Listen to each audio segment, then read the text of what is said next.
ఒరేయ్ అన్న ఈ దండలు ఏ శవాల మీద నుంచి కొట్టుకొచ్చారా? నువ్వని బలి కనిపెట్టిస్తావన్నా. గబ్బు గబ్బు గబ్బు. ఆపండ్రా అన్నా, ఇప్పుడు ఏం చేద్దాం అన్నా? నన్ను జైల్లో పెట్టించిన ఆ పోరికి థ్యాంక్స్ చెప్పొద్దాం పదండి. సరే పదన్నా. గబ్బు గబ్బు గబ్బు.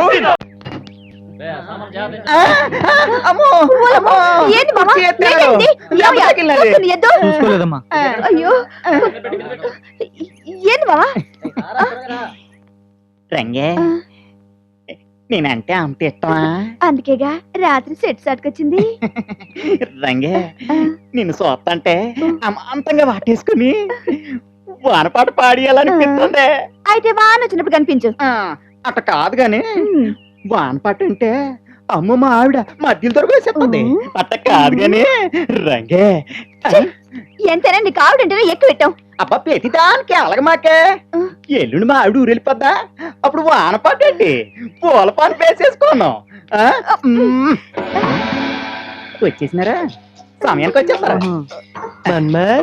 ఏంటి రంగీతో ర్యాగింగ్ సార్, రొమాన్సింగ్ అదేం లేదు బాబు. రంగి మెడలో ఉన్న గొలుసులాడితే మా ఆవిడికి సేపిద్దామని. ఏటే ఇంకా ఎక్కడ నుంచి ఉన్నవేటి, వెళ్ళి పని చూసుకో. ఏటి బాబు, ఏటి ఇలాగ వచ్చినారు? అబ్బాయి ఏం లేదు, ఈ ఫ్యామిలీ గురించి కాస్త డీటెయిల్స్ చెప్పుకోమ్మా. ఫ్యామిలీ గురించా? ఏటి లేదు బాబు, చిన్ని కుటుంబం, చింతలేని కుటుంబం. థ్యాంక్స్, రండ్రా. రక్ష, నీకోసం రకరకాల హోటల్స్ నుంచి రకరకాల ఐటమ్స్ తెప్పించాను. Come on have. మిస్టర్ mister constables. Yes sir. Rooms అన్ని జాగ్రత్తగా చెక్ చేయండి. Okay sir.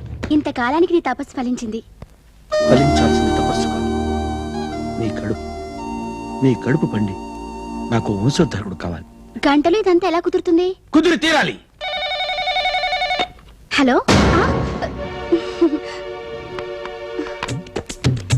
డార్లింగ్, మరీ అంత తొందర?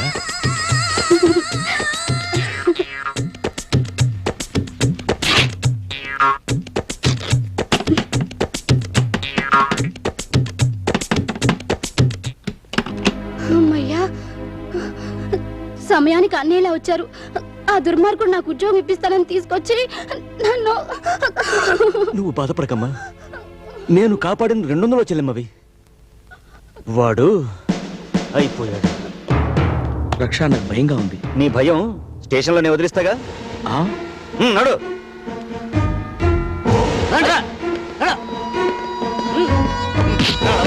చెప్పరా, ఇలా ఎంతమంది అమ్మాయిల జీవితాలతో ఆడుకున్నావు? నేను ఏ అమ్మాయి జీవితంతో ఆడుకోలేదు, ఆ అమ్మాయి నా జీవితంతో ఆడుకుంది. ఎరా, కథ కొత్త యాంగిల్లో చెప్తున్నావా? ఏయ్, కొట్టండ్రా.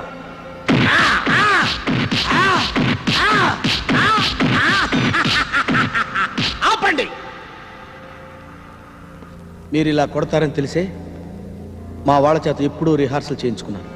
బట్ మా వాళ్ళు ఇంత గట్టిగా కొట్టలేదే. వాళ్ళు నీ మనుషులు కాబట్టి ఓన్లీ బిల్డప్ ఇచ్చారు. ఇది రియల్. ఏంట్రా ఏంట్రా గొడవ చేయకుండా? గాయత్రి, ఎవరు వచ్చారంటే తలుపుది.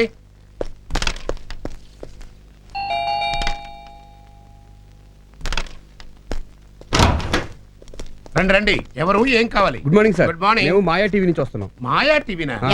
ఈ పేరు నేను ఎక్కడ వినలేదే. అసలు ఉంటే కదా విన్నా. ఛానల్ లేండి. ఆహా. ఉగాది నుంచి వస్తుందండి. I see. ఈ ప్రోగ్రామ్ మేము కొత్తగా స్టార్ట్ చేసాం. దానికి మీలాంటి మేధావుల హెల్ప్ చాలా కావాలి సార్. మేధావులంటే మీరే. I see. ఎక్స్క్యూజ్ మీ, లోపలికి రావచ్చా? ఎవరండి వీళ్ళు? మాయా ఛానల్ అని కొత్తదిలే, అక్కడి నుంచి వచ్చారు. అలాగా? అయితే నేను మేకప్ వేసుకురానా? టీవీలో బాగా కనిపించొచ్చు. రెడీ అయ్యండి, పర్వాలేదు. అలాగే. మరి నేనేం మాట్లాడాలో చెప్తే ముందుగా ప్రిపేర్ అయిపోతాను. మన సొసైటీలో దోపిడీలు దొంగతనాలు ఎక్కువైపోయినాయి కదండి. అవునండి. అయితే దాని మీద మేము ఒక స్పెషల్ ప్రోగ్రామ్ ప్లాన్ చేసాం. ఓహో. ఆ ప్రోగ్రామ్ పేరు వెనక్కి తిరిగి చూడకు, డోంట్ సీ హర్ బ్యాక్. జనం తల తిప్పి వెనక్కి చూస్తే ముందు దొంగలు దోచుకుపోతున్నారని ఆ టైటిల్ పెట్టాం. చాలా యాప్ట్ టైటిల్ పెట్టారండి. చాలా బాగుంది. పబ్లిక్ ఎరగబడి చూస్తారు. ఇప్పుడు మిమ్మల్ని మేము కొన్ని ప్రశ్నలు అడుగుతాం. మేము వెనకంజ వేయకుండా మనసులో ఉన్నది ఉన్నట్టుగా చెప్పాలి. కరెక్ట్?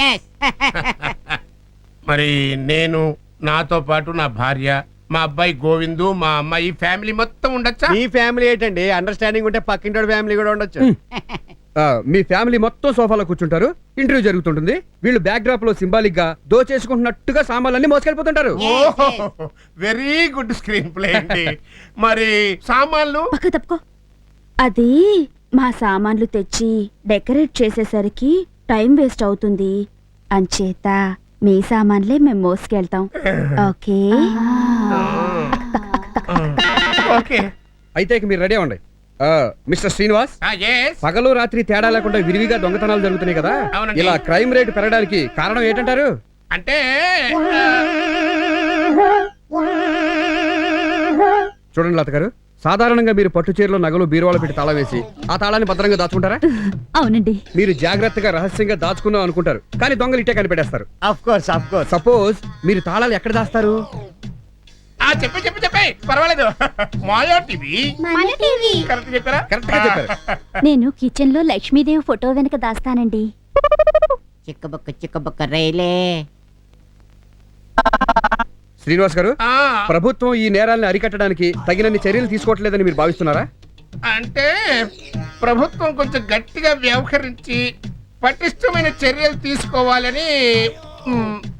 జస్ట్ ఇప్పుడు వచ్చేస్తాం. ఓకే. మీరు చాలా ఓపిగ్గా మా ప్రశ్నలకు సమాధానాలు చెప్పినందుకు మాయా టీవీ తరపున మా కృతజ్ఞతలు. I'm very happy. మీరంతా ఒకసారి ఆ గదిలోకి వస్తే మీ ఫ్యామిలీ క్లోజప్లు తీసి మా ప్రోగ్రాం చివరిలో వేసుకుంటాం. అలాగే పదండి. ఆ. లోపలికి పోదండి. తొందర తీయండి, మన చెమటలు పడతాయి.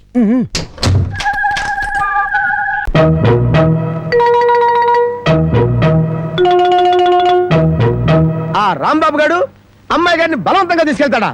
సమయానికి నేను ఊళ్ళో లేకపోవడం సరిపోయింది, కానీ ఉన్నట్టయితే ఒక శవం లేచిపోయింది. మరి ఆ సమయానికి ఎక్కడ తెచ్చావు? ఆ శవం నాదే అవుద్దని అనుమానం వేసి నా శవాన్ని నేనే కాపాడుకున్నా. ఏడ్చావులే. అమ్మాయిని తీసుకొచ్చి వాడికి తగిన బుద్ధి ఎలా చెప్పాలని నేను ఆలోచిస్తుంటే నీ పిచ్చివాడేమిటి? పోనీ మనమే పోలీసులకు ఫోన్ చేస్తే? మామ అల్లుళ్ళు జైలుకి, మనం బెయిల్కి. మరి ఏమనుకున్నారు?